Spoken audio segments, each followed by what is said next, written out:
साथियों, सुनने लायक बात है, ध्यान देना। रानी ने आरोप लगा दिया, बांदी ने गवाही दे दी और राजा ने रानी की बातों में आकर के इकलौते बेटे पूर्णमल को जल्लादों को सौंप दिया और यह कह दिया कि इसको ले जाओ और बियाबान जंगल में कहीं जाकर के इसका कत्ल कर दो। तो साथियों, पूर्णमल को जल्लाद लेकर के जाते और पूर्णमल के शरीर को काट करके कुएं के अंदर डाल देते हैं। समय बीता, गुरु गोरखनाथ के वरदान से पैदा हुए थे पूर्णमल। पूर्णमल मरे नहीं, जीवित रहे उस कुएं के अंदर भी। 12 साल बाद में गुरु गोरखनाथ का आगमन हुआ उस जंगल के अंदर। प्यास लगी, अपने एक चेला को भेजा कि हमारे लिए पानी लेकर के आओ। तो पानी लेने के लिए गुरु गोरखनाथ का शिष्य उसी कुएं के पास में पहुंच गया जिस कुएं के अंदर पूर्णमल कटे हुए शरीर से पड़े थे। आकर के गुरु गोरखनाथ को बताया कि गुरुदेव, कुएं के अंदर तो कोई कटा हुआ जीवित इंसान पड़ा है। गुरु गोरखनाथ उस कुएं के पास में पहुंचे, अपनी योग माया, अपने तपोबल के द्वारा पूर्णमल के शरीर को बाहर निकाला।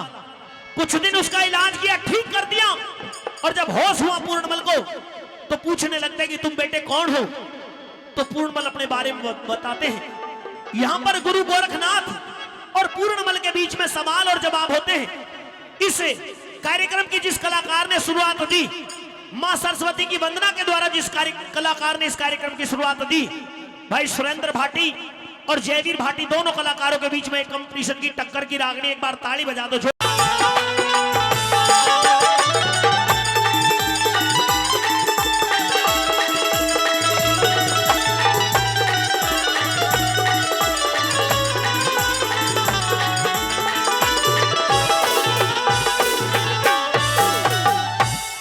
हाँ तो बच्चे जी, गुरुदेव, क्या आप अब स्वस्थ हैं? हाँ, अच्छा महसूस कर रहे हैं? मेरा शरीर अब बिल्कुल पूरी तरह से ठीक है। तो आपका नाम क्या है, पता क्या है? गुरुदेव, हाँ, मत पूछो महाराज, राज मेरी रंजत भरी कहानी। मैं शाल भान का पूर्णमल, मेरी शाल कोट राजधानी। मैं शाल कोट के राजा शाल भान का बेटा हूं। मेरे ऊपर मेरी मौसी ने झूठा आरोप लगा करके मेरी ये दशा करवाई थी। अच्छा, और आपके आशीर्वाद से आज मैं पूरी तरह से ठीक हो चुका हूं।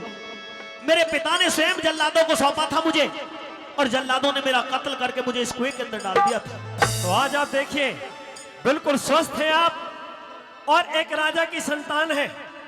तो आपको चाहिए आप अपने घर, अपने वतन वापस लौट जाएं और राज भोगें।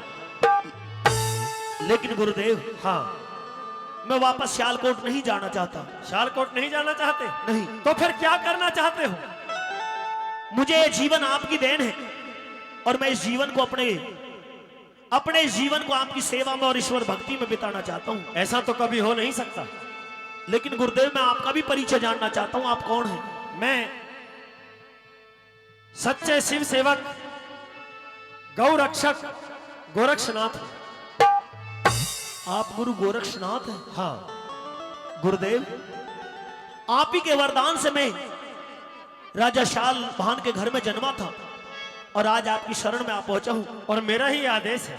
मैं आपके चरणों में अपने जीवन को समर्पित करता हूं। ये बहुत कठिन कार्य है। मेरी अर्ज सुनिए। कहिए जरा। मैं भजन करूं और गुरु की सेवा,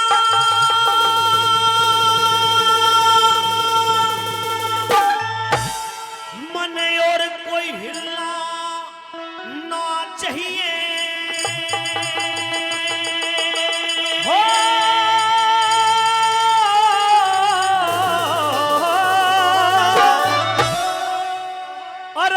पूर्णमल घर अपने माँ बाप का गिलाना चाहिए, माँ बाप का गिलाना चाहिए। मैं भजन करूं और गुरु की सेवा और कोई हिलाना चाहिए। हो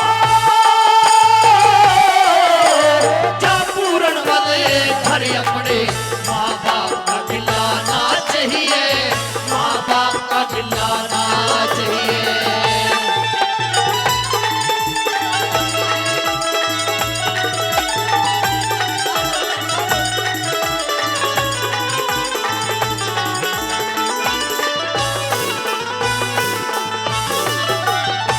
परम आदरणीय सुभाष जाखड़ जी सब इंस्पेक्टर साहब दिल्ली से चल करके यहाँ तक पहुंचे हैं।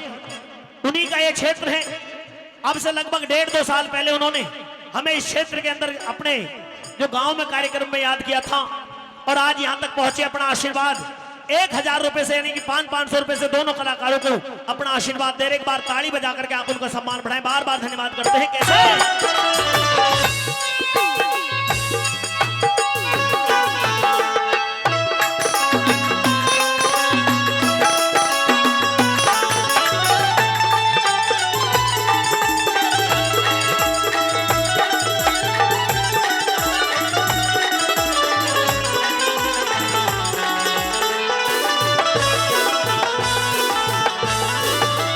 गुरुदेव, कहिए।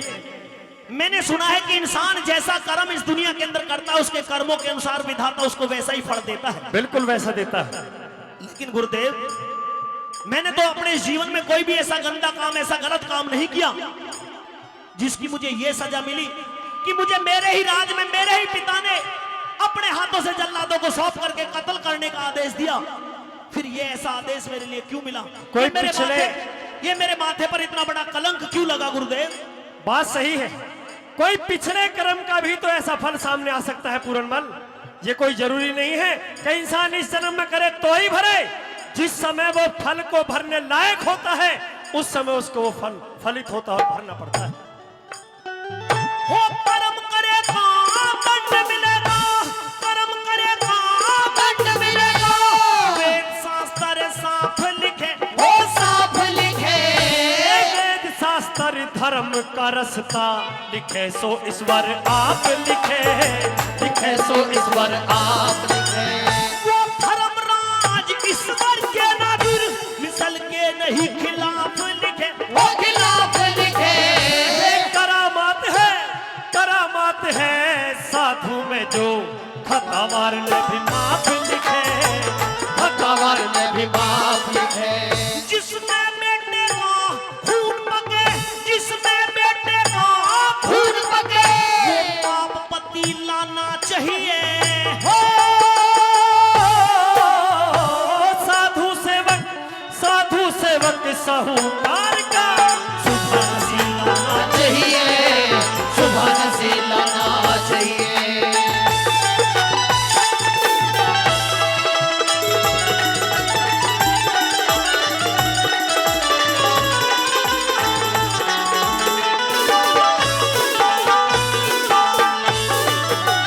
गुरुदेव, कहिए। अगर आपका कहा मान करके मैं वापस सियालकोट चला भी जाऊं हाँ, तो मेरी मौसी, वो पापड़ जिसने मेरे ऊपर इतना बड़ा कलंक लगाया, जिसने मुझे बेवजह कत्ल करवा दिया, वो आज भी उन महलों के अंदर मौजूद होगी। इसलिए मैं नहीं जाना चाहता। मैं इस बात को सोचकर हैरान हूं कि राजा सलेभान का पुत्र इकलौता, उसके ऐसे संस्कार के मां को पापण कहा जाए। गुरुदेव, हाँ, जब बिना वजह बिना खोट मेरे ऊपर इतना बड़ा आरोप लगा दिया, जिसको मैंने मां से भी बढ़कर के माना, उस धर्म की मां ने मेरे ऊपर इतना बड़ा कलंक लगा दिया, तो क्या कहूं उसे फिर? अरे पूरनमल, हर जख्म की दवाई वक्त होता है और ये वक्त बहुत गुजर चुका है। अब हो सकता है उसे भी पछतावा हो।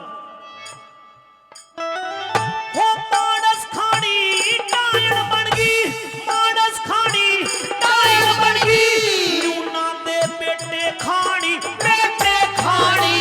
अरे उसका भी सुबह बदल गया होगा, ढल के जो बन का पानी, ढल के जो बन का पानी। मैं जान गया वो जी मेरे की, अब तक भी को न्या जानी, को न्या जानी। ये संत पुराना माना करते, सहजा भली बुरी वाणी, सहजा भली बुरी वाणी। हो लोटा सोटा और लंगोटा, लोटा सोटा और लंगोटा, संत का ढीला ना चाहिए। हो ना देखण का दोष बाग में, फूल मली लाना चाहिए, फूल मली लाना चाहिए। क्या बात है?